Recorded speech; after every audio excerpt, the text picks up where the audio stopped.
We have new information this morning on how the recent surge of COVID-19 cases in the area is having an impact on yet another rural tri-state hospital.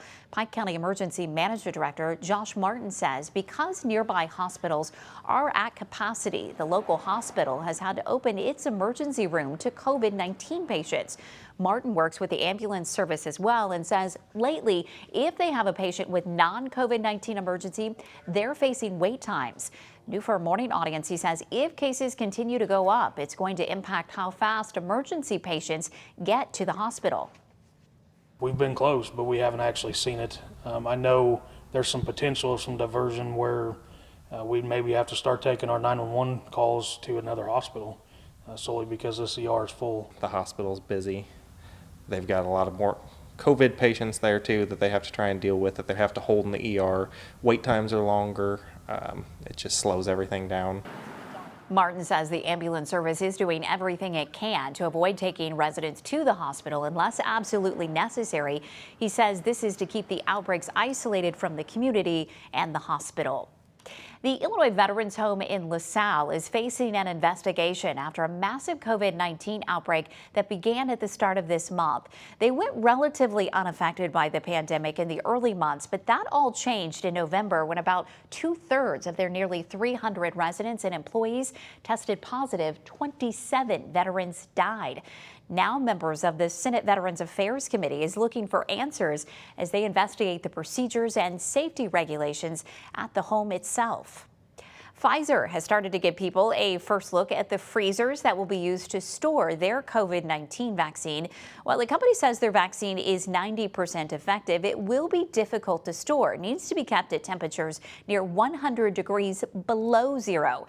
The ultra cold freezer, as you see it there, comes from B Medical Systems in Philadelphia, and each unit costs about $10,000. Pfizer's vaccine is still waiting on approval from the FDA. Deliveries of holiday gifts could get delayed by potential vaccines. Pfizer and Moderna could be shipping their doses of the vaccine to healthcare workers and nursing homes as early as mid-December.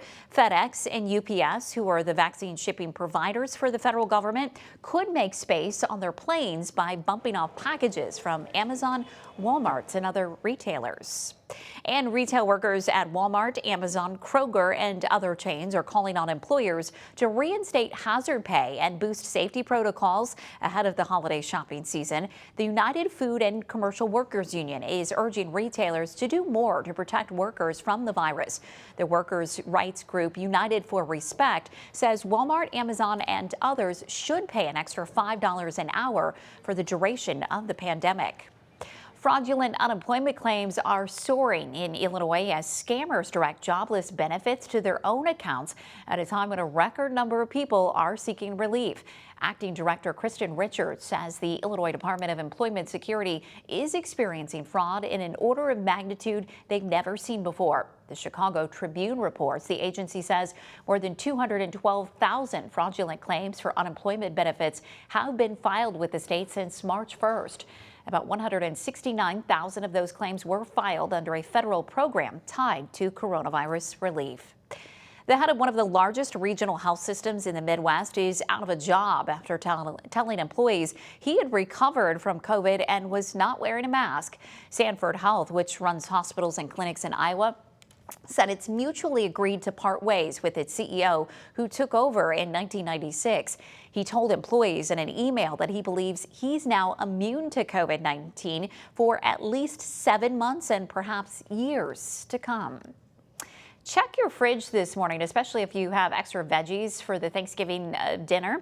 Hy-Vee is now recalling some of its shortcut veggies. The grocery store says it's due to a possible contamination from the bacteria that causes listeria. A routine safety sampling discovered the potential for it at a production facility. To date, no one has gotten sick. The recall includes Hy-Vee Shortcut Potato Roast Mix, or Pot Roast Mix, and Hy-Vee Shortcuts Grill Oven Ready Veggie Mix. Garbage pickup routes will change this week in Quincy due to the Thanksgiving holiday. Quincy Central Services Assistant Director says they will be closed